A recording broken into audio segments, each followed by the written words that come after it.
Hindi raw dapat ituring na politika lamang ang laban kontra korupsyon. Giit ni Mayor Benjamin Magalong, ito ay isang totoo at seryosong kampanya para sa mabuting pamamahala. Aniya, dati-rati number 9 o number 11 lang ang korupsyon sa mga mahalagang issue ng mga Pilipino. Pero ngayon, nasa number 3 na. Nagiging epektibo na ang kampanya dahil sa mas marami ng magsasalita at naglalabas ng saloobin.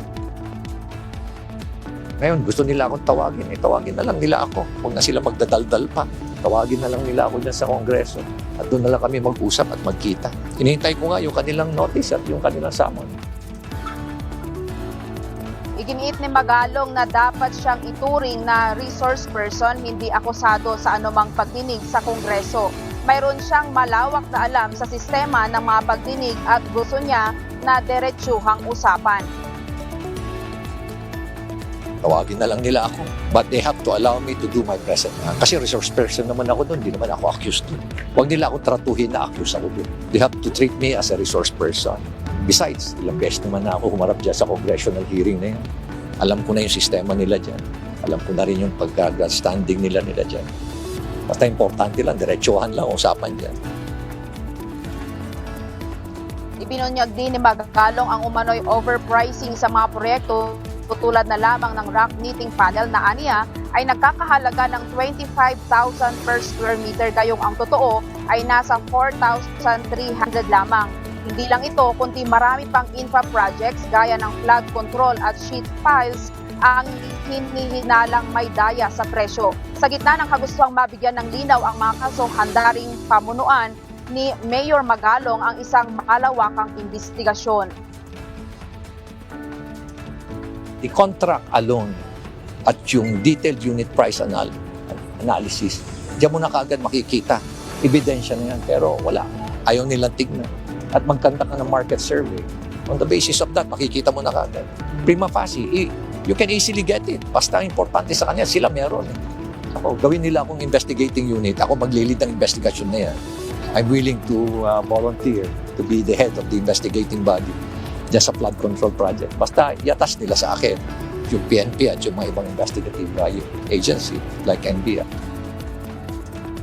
Ang mga oil company tataas ng 1 peso and 20 centavos ang kada litro ng diesel, habang 1 peso and 90 centavos naman per liter ang madaragdag sa presyo ng gasolina at 7 patong sa presyo ng kerosene. Ilan sa mga dahilan sa pagtaas ng presyo ng langis ay ang tariff deal ng Amerika sa European Union, gayon din ang inaasahang pagtaas ng demand sa gasolina sa US. Gayon din Sa isang pahayag, nagpaabot ng pakikiramay si Army spokesperson Louie de Maala sa pamilya ni Private Charlie Patigayon at sinabing mahigpit ang kanilang pagsunod sa anti-hazing law at hindi nila kinukonsinte ang anumang gawain na magsasapanganib sa kanilang mga tauhan. Tiniyak din ito sa pamilya Patigayon na ginagawa nila ang lahat upang makamit ang hustisya at mapanagot ang mga salarin sakaling makumpirma ang pagkakasala ng mga ito. Bukod sa 2 opisyal na inalis sa pwesto, kasama rin sa iniimbestigahan ang 21 pang mga sundalo. Sa ngayon ay hindi pa matiyak ng Philippine Army kung ano ang eksaktong naging ugat ng insidente. Sa datos ng Department of Foreign Affairs, aabot sa 1,356 ang registered Filipinos sa India.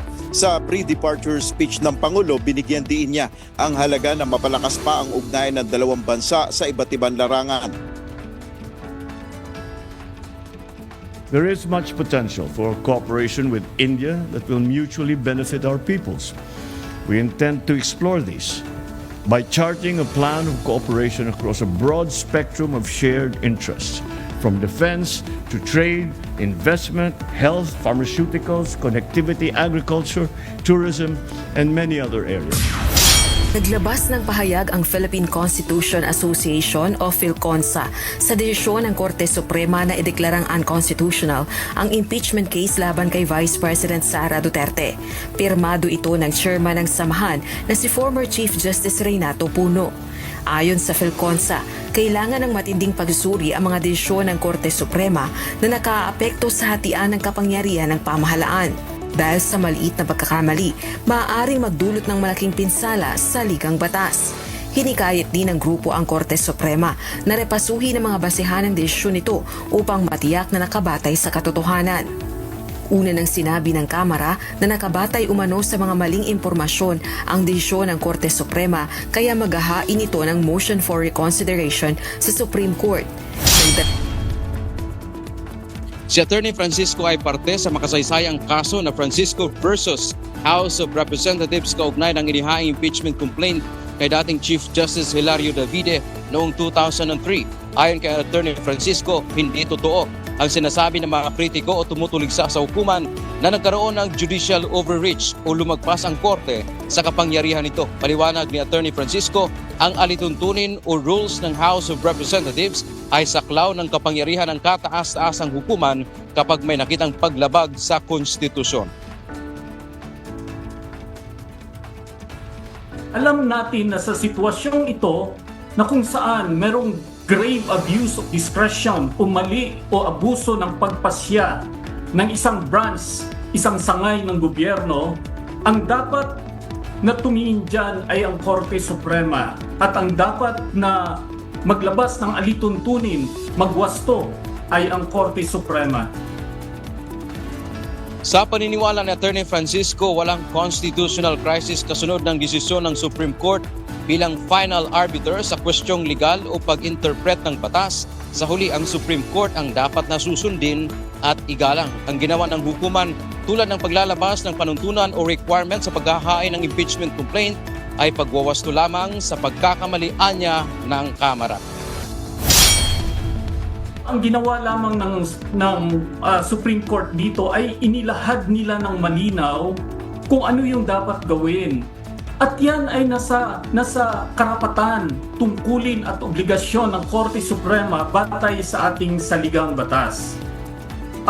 Wala akong nakikitang overreach. Ayon pa nga kay Attorney Francisco ay hindi nagkaroon ng malubhang pag-abuso ng kapangyarihan o pagpapasya ang House of Representatives nang inupuan nila ang naunang tatlong impeachment complaint na inihain sa kanila noong December 2, 4 at 19. At dahil dito, ang nilabagaan niya ng mababang kapulungan ng Kongreso ang due process at karapatan ng mga unang naghain ng reklamo laban sa Vice President. Matinding salita ang binitiwan ni Baguio City Mayor Benjamin Magalong laban sa mga umano'y tiwali sa pamahalaan. Ito ay matapos siyang hamunin ni House Public Accounts Committee Chairperson at Bicol Saro Representative Terry Ridon na maglabas ng ebidensya sa kanyang mga paratang ng korupsyon sa infrastructure projects ng gobyerno. Narito ang report ni Jay. Hindi umurong si Baguio City Mayor Benjamin Magalong sa hamon ni House Committee on Public Accounts Chairperson Terry Ridon na maglabas ng patunay hinggil sa kanyang sinabing 30 to 40% na kickback ng mga mambabatas sa mga flood control at infrastructure projects. Nagtataka nga ako bakit sinasabi na nagsasalita ako no wala akong naipakita pang ebidensya. Tuwing nagsasalita naman ako doon sa mga corruption, pinapakita ko naman yung mga ebidensya. Kaya lang, ang problema, hindi nila ina-appreciate.